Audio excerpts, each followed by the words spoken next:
Hi, welcome. In this video, I will go over problems 5A, 8D, number 9, and 11C from the recent assessment we had on probability and probability distributions.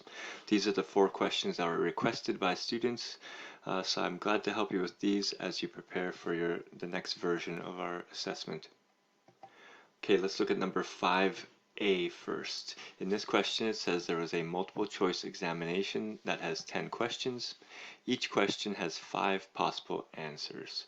Okay, in question A, the one that was asked for, if you take a random guess at an answer, write down the probability of answering it correctly. Okay, so down here, I have an example of a multiple choice question, right? It says the internal energy of a system is always increased by blank, and then you have 5 choices here, A through E. So let's say you had no idea what the answer was, and you had to guess one of these answers. Well, your chance of guessing correctly is 1 out of 5, because one of these is correct, 4 are incorrect, so you have a 1 in 5 chance of guessing the correct one. And that's what A is asking you for. If you take a random guess, what's the probability of answering correctly? Well, the 1 out of 5 is 1/5, which is 0.2. So your probability of guessing correctly is 0.2, 1 in 5. Next question I was asked for is number 8. In number 8, the situation is we have sunflowers and their heights are distributed normally, so we have a normal distribution of heights. The mean height or average height is 320 centimeters, and there's a standard deviation of 10. So if I put the little marks for standard deviations, it would be 330, 340, and so on. The shading on here that's done on here is for questions A and B, but this student asked for question 8D. In 8D, the question is if there's a delivery of 3,215 sunflowers, find the expected number of sunflowers that are not classified as tall. Okay, so I'm going to take that and I'm going to write it as a simpler question first, because sometimes it's easier to look at these things in simpler format so that we can see the ideas that take us to these other ones here. So let's look at it in this way first. In a delivery of 400, so imagine 400 sunflowers were delivered, how many are expected to be under 320 centimeters? Okay, so if you look at the distribution, 320, I chose that number on purpose. 320 is our mean, and we're looking for sunflowers under 320. So we're looking for this whole zone here below 320. Well, what percent of sunflowers lie below 320? Well, that number obviously is 50%, right? Half of sunflowers are less than and half are greater than. So if we say this is 50%, the probability of having a sunflower under 320 is 0.5. So now when we talk about expected values, the formula for expected values was just probability times the sample or the trial, the number of items in the trial. So in this case, our probability of getting one under 320 is 0.5, which I have right here, and the sample or the number of trials is 400, so we just multiply those two, and 0.5 of 400 means half of 400, which is 200. And that makes sense in this context, right? If 50% of sunflowers are under 320, then we would expect 50% or half of those to be under 320, which is 200. So with those numbers, that's easy. You could easily say, well, 50% of 400 is 200. But in our question D, we have this number of sunflowers, and we want to see how many are expected that are considered not tall. Okay, again, we're looking for, out of this group, the number of sunflowers that are not considered tall. So if tall ones are greater than 335, that's what we're given here, sunflowers taller than this height are considered tall. So we're looking for the ones that are less than that, so the not tall ones. So I put here, we need the probability of their height being less than 335, because those are the ones that are not tall. And that you can just find that probability on your calculator using normal CDF. So run a normal CDF and you should get that probability. I didn't write it here, so sorry about that, but you can get that probability. It's going to be a pretty big number because we can see 335 is here. I'm guessing that's going to be I don't know, a lot, like maybe 80 something percent or more, and then, or even more for sure, and then you multiply that by your sample or the number of trials. So you're saying, I know this probability that it's not tall, and then that multiplied by this number of sunflowers that we have gives us the number expected from that group that will not be tall, which is this number here. So the calculation is exactly as in this simple one I gave below, so I hope you see the parallel there, but expected values are always calculated like that, our sample size times the probability. Okay, let's look at the next one here. Next one was question 9. This one was a little tougher for sure, so let's take a look in detail. First of all, it says Anrai and Clara design a game in which 2 tetrahedral die with faces numbered 1, 2, 3, 4. Okay, that's what tetrahedral means, 4 faces. So these are not regular dice, these are 4-sided dice. We have both those dice are thrown. S is the total of the 2 numbers thrown on the dice. So now it says represent the probability distribution.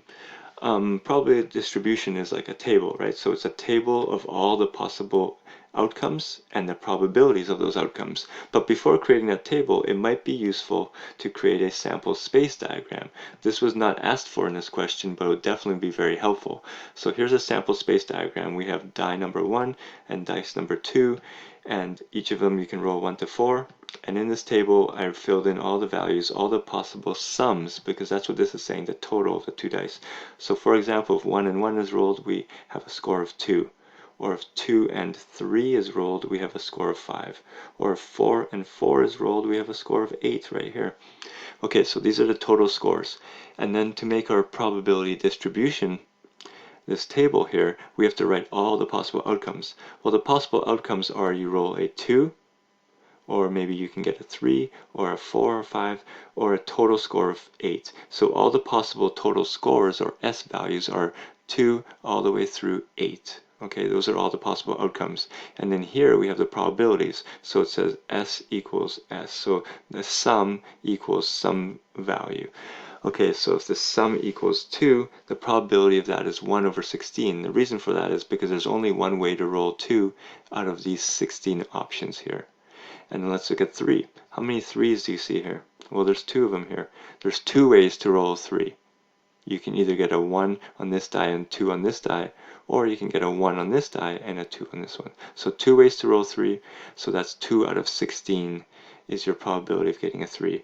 And then you keep on going the same way here, noticing that the highest probability value is a 5, because we can see a 5, it can be rolled here, here, here, or here. There's 4 ways to roll 5, 4 out of 16. So there's our probability distribution table. And then it says represent the probability distribution as a function. So we did this in one of our lessons. This was kind of the tricky part in this unit, but we need to put a function together that represents this distribution. And this distribution, you can see it always has the same denominator. So we can see in our function, we do use a piecewise function. There's 16 in the denominator in both cases. However, the upper number goes first, begins at 1, then 2, 3, 4, goes up to 4, and then drops back down to 1.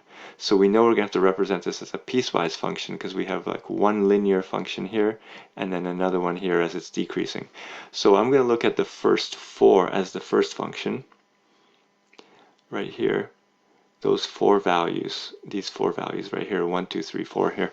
Okay, so the function is on top, when we have an S value of 2, the top of that fraction here is 1. When we had a 3, the top of the fraction was 2. So I put S minus 1. That's the top of the function. It's that value minus 1 to get this value, right? 3 minus 1 is 2. 4 minus 1 is 3. So to get the top, we do S minus 1, and the bottom is always 16. And that only applies, because this is piecewise, we have to say what the domain is. We're saying that only applies for S values from 2 to 5. So look, from 2 to 5, including both. And then when it starts decreasing, I'm going to make a second function.